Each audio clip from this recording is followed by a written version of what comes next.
जय हिंद। एक बेहतरीन क्वेश्चन आपके सामने लेके आया हूं। देखिएगा, ये एसएससी सीएचएसएल 10+2 टायर 1 का एग्जाम है।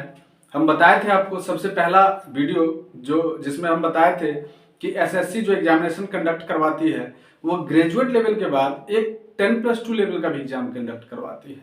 तो 10+2 में सीएचएसएल, जिसको कंबाइंड हायर सेकेंडरी लेवल बोला जाता है, जिसमें एलडीसी लोअर डिवीजन क्लर्क और डाटा एंट्री ऑपरेटर के लिए बहाली होती है। तो उसी का ये 2022 का पूछा हुआ क्वेश्चन है, एकदम लेटेस्ट क्वेश्चन है, 2022 में पूछा गया है। ये 2022 का क्वेश्चन है, ध्यान रखिएगा, एकदम लेटेस्ट क्वेश्चन है। तो क्वेश्चन के पैटर्न पर ध्यान दीजिएगा और देखिएगा ये क्वेश्चन कह क्या रहा है, उसकी बारीकी को समझने का कोशिश करिएगा। देखिएगा इसमें क्या कह रहा है कि पहली संख्या दूसरी संख्या की 1/3 है। मानिए पहली संख्या दूसरी संख्या की 1/3 है, दूसरी संख्या तीसरी संख्या की 1.5 गुनी है, तीसरी संख्या चौथी संख्या की 3 गुनी है, और यदि चारों संख्या का औसत 10 है तो सबसे बड़ी संख्या ज्ञात कीजिए। अब आप क्वेश्चन अगर पढ़ लिए हो तो समझ में आ गया होगा कि इसमें कितनी संख्याओं की बात कर रहा है, 4 संख्याओं की बात कर रहा है। तो सबसे पहला काम क्या करना होगा कि हमें सबसे पहले चारों संख्या लेनी पड़ेगी, मानना पड़ेगा कि माना की संख्या, सभी संख्याओं का नाम देना पड़ेगा, और फिर क्रमशः जो जो प्रश्न में कह रहा है वो करना पड़ेगा। फिर देखते हैं कि आगे चल के फाइनली आंसर क्या आता है। इसमें से हम आशा करते हैं कि कुछ स्टूडेंट इस क्वेश्चन को यहाँ पर 2 मिनट पॉज करके और खुद बना के देखिए, और जिनसे बन जा रहा है वो निश्चित रूप से बना के और बताइए कि हाँ आंसर इतना आया और हमसे पहले ही बन गया। तो क्वेश्चन हम हट जा रहे हैं, इसका आप स्क्रीनशॉट ले लीजिए और इस क्वेश्चन को या फिर इसको पॉज करके पहले इस क्वेश्चन को आप सोल्व कर लीजिए, और इस क्वेश्चन को सोल्व करने के बाद फिर देखिएगा, अगर बन गया तब तो कोई बात ही नहीं है, और नहीं बना तो इसके सॉल्यूशन को तब देखिएगा हम करने जा रहे हैं। तो चलिए देखते हैं क्वेश्चन कह क्या रहा है और इस क्वेश्चन का सॉल्यूशन कैसे करेंगे। इसमें पहली बात तो कह दिया कि चारों संख्याओं का औसत 10 है, मतलब कि कंफर्म बात है कि 4 संख्याएं हैं। तो माना कि चारों संख्याएं, आइए इस प्रकार लिखते हैं। चलिए तो लिखते हैं कि माना कि, मानते हैं हम लोग, पहले लेट करते हैं, माना कि पहली संख्या कुछ भी x y z m कुछ भी मान लीजिए, पहली संख्या बराबर हम लोग a मान लेते हैं। क्या मान लेते हैं? a मान लीजिए। दूसरी संख्या b मान लीजिए, तीसरी को क्या मानिएगा? c मान लीजिए, और चौथी को d मान लीजिए। चौथी संख्या को क्या मान लीजिए? d मान लीजिए।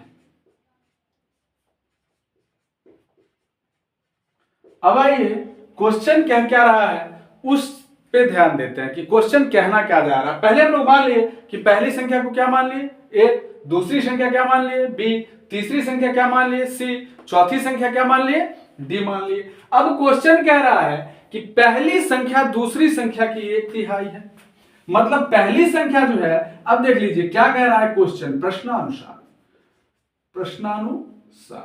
अब प्रश्न के अकॉर्डिंग टू क्वेश्चन क्या कह रहा है कि पहली संख्या दूसरी संख्या की 1/3 है। तो पहली संख्या a है, वो दूसरी संख्या की 1/3 है। दूसरी संख्या कितना है? b है, तो इसकी 1/3 है, मतलब b इंटू 1/3, मतलब हम लोग इसको b/3 लिख सकते हैं।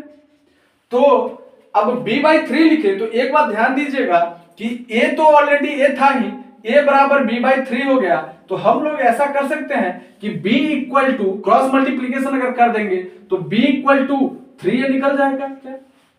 बिल्कुल निकल जाएगा। तो यहां पर एक चीज तो देख लिए कि b क्या निकल गया? 3a आ गया। फिर आगे चल के कह रहा है कि दूसरी संख्या तीसरी संख्या की 1.5 गुनी है, मतलब दूसरी संख्या b जो हो गया वो तीसरी संख्या की 1.5 गुनी है। तीसरी संख्या कितना है? c है, इस संख्या की 1.5 गुनी है तीसरी संख्या की। अच्छा, तो b हम लोग अभी यहां पर क्या देखें? 3a है, तो हम लोग b की जगह पे 3a दे सकते हैं क्या? बिल्कुल दे सकते हैं। तो 3a इक्वल टू 1.c हो गया। तो इसलिए c बराबर क्या निकल जाएगा? c equal to 3a by 1.5 आ जाएगा क्या? मतलब हम लोग अगर इसको 1.5 से 3 को डिवाइड करेंगे तो 2a निकल जाएगा क्या? मतलब c इक्वल टू क्या आ जाएगा? 2a आ जाएगा। c इक्वल टू क्या निकल के आ जाएगा? 2a आ जाएगा। देखिएगा c इक्वल टू 2a निकल गया, मतलब b इक्वल टू 3a निकल गया और c इक्वल टू क्या निकल गया? 2a निकल गया। अब आगे चलते हैं, क्वेश्चन क्या कहता है कि तीसरी संख्या चौथी संख्या की 3 गुनी है। चलिए इधर करते हैं, यहां पे कि कह रहा है कि तीसरी संख्या चौथी संख्या की 3 गुनी है, तो तीसरी संख्या c है और चौथी संख्या की 3 गुनी है, मतलब कि चौथी संख्या की 3 गुनी, चौथी संख्या क्या है? d है, तो d इंटू 3 निकल गया। अच्छा, और हम लोग c बराबर क्या फाइंड आउट किए हैं? 2a। c बराबर क्या निकाले हैं? 2a निकाले हैं ना, तो यहां पे 2a लिख सकते हैं। 2a बराबर 3d लिख सकते हैं। तो अब 3D मतलब थर्ड डायमेंशन नहीं समझ लीजिएगा, ठीक है? 3D मूवी वाला नहीं समझ लीजिएगा। तो 2a इक्वल टू क्या हो जाएगा? 3d हो जाएगा। और 3d तो d इक्वल टू क्या हो जाएगा? 2a बाई 3 आ जाएगा क्या? 2a बाई 3 आ जाएगा। चलिए सबों का हम लोग वैल्यू फाइंड आउट कर लिए। a ऑलरेडी a था ही, a equal to b by 3 मतलब b निकल गया था, और पहली संख्या ऑलरेडी a है ही। अब कह रहा है यदि चारों संख्याओं का औसत 10 हो, तो अब हम लोग क्या करेंगे कि सबसे पहले चारों संख्या लिखेंगे, मतलब a कुल, मतलब चारों संख्याओं का कुल योग करेंगे। तो देखते हैं कि चूंकि औसत 10 है तो कुल योग कितना हो जाएगा? चारों संख्याओं का कुल योग, चारों संख्याओं का कुल योग, देखिएगा चारों संख्याओं का कुल योग, चारों संख्याओं का कुल योग, कुल योग मतलब टोटल, ठीक है? अब देख लीजिए तो कुल योग चारों संख्याओं का क्या आ जाएगा? a plus b plus c plus d equal to 10 into 4। चूंकि 10 इंटू 4 इसलिए हो जाएगा क्योंकि औसत 10 है, तो औसत 10 है तो जब टोटल निकालेंगे तो चार संख्या है, तो 10 इंटू 4 हो जाएगा ना। तो a plus B plus C plus D. अब देख लीजिए a ऑलरेडी a फाइंड है ही, प्लस b का वैल्यू देखिएगा क्या निकल गया है? b का वैल्यू क्या निकल गया है? 3a निकल के आ गया है। चलिए बहुत बढ़िया। प्लस c का वैल्यू क्या निकल के आ गया है? 2a निकल के आ गया। और लास्ट में d का वैल्यू देखिएगा क्या निकल के आ गया है? 2a बाई 3 आ गया है, 2a बाई 3 आ गया है, इक्वल टू 10 इंटू 4 कितना हो गया? 40 हो गया।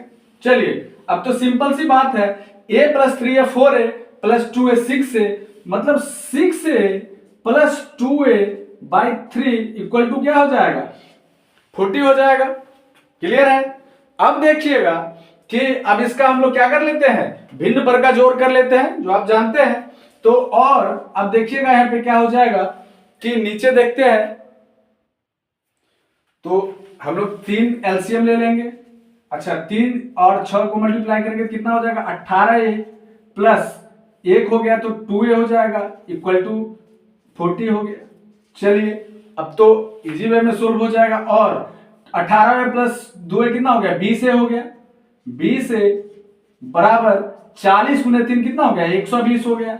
इसीलिए a का वैल्यू क्या निकल जाएगा? a equal to 120 by 20 equal to कितना निकल गया? 6 निकल गया।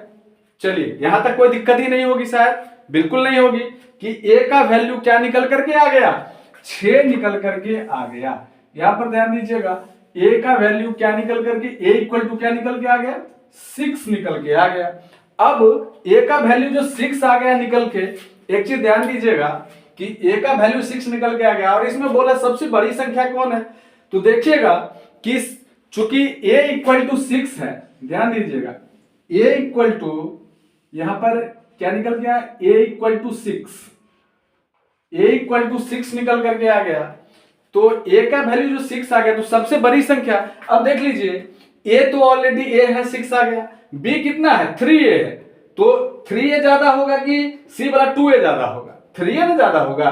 और d में ऑलरेडी 2a बाई 3 ही है, मतलब कि 2a 6 बार निकाल के, अगर चाहे तो हम निकाल के भी दे सकते हैं। जैसे a 6 है तो b कितना हो जाएगा? 3a, मतलब 3 इंटू 6 18 हो जाएगा। अच्छा, c निकाल लीजिए, c इक्वल टू कितना हो जाएगा? 2a, मतलब 2 इंटू 6 इक्वल टू कितना हो जाएगा? 12 हो जाएगा। और d कितना है? 2a/3 मतलब 2 इंटू 6 और बाई 3 मतलब 3 से 2 कट गया मतलब 4 हो गया। मतलब 6 बड़ा है, 18 बड़ा है, 12 बड़ा है या 4 बड़ा है। अब आप खुद डिसाइड करिए कौन सा बड़ा है। अरे ऑलरेडी 18 बड़ा है, मतलब कि ये जो क्वेश्चन कह रहा है कि सबसे बड़ी संख्या, तो सबसे बड़ी संख्या इसमें कौन होगी? सबसे बड़ी संख्या बी होगी। सबसे बड़ी संख्या देखिएगा, सबसे बड़ी संख्या, सबसे बड़ी संख्या क्या होगी? बी। सबसे बड़ी संख्या बी है, यही क्वेश्चन पूछ रहा है। देखिए इसको बारीकी से।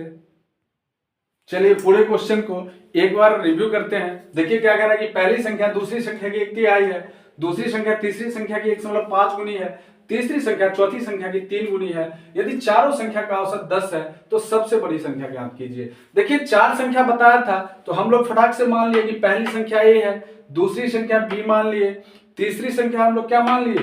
सी मान लिए थे, तीसरी संख्या, और चौथी संख्या क्या मान लिए? डी मान लिए। अब प्रश्न के अनुसार जो जो कह रहा है वो कर दिए। जैसे ए कह रहा है कि पहली संख्या दूसरी संख्या की 1/3 है, तो दूसरी संख्या की b/3 था, तो b/3 तो b यहां पर मैं a = b/3 आ गया, तो इसलिए b = 3a आ गया। मतलब a तो था ही और b का वैल्यू भी यहाँ पे फाइंड आउट हो गया।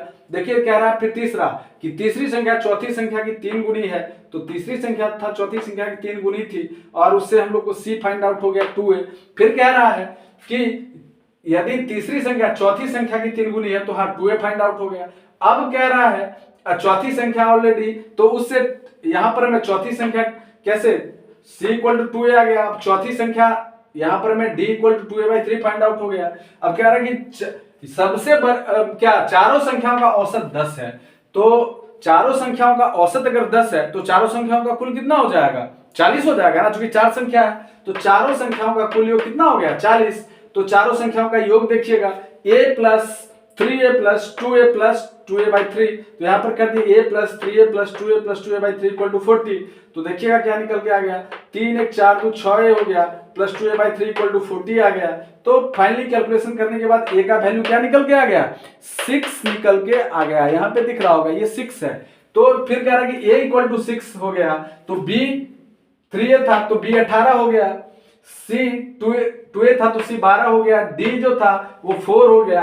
तो सबसे बड़ी संख्या इसमें 18 जो है वही है ना, तो सबसे बड़ी संख्या b है, इसलिए यहां पर इसका आंसर क्या हो जाएगा? b हो जाएगा। तो देखिएगा ये क्वेश्चन थोड़ा सा बहुत लेंथी नहीं था, समझने की बात है। अगर आप समझ गए हैं तो बहुत फटाक से क्वेश्चन बन जाएगा। तो फिर मिलते हैं अगले प्रश्न में, तब तक के लिए जय हिंद जय भारत। आप इसका स्क्रीनशॉट ले सकते हैं।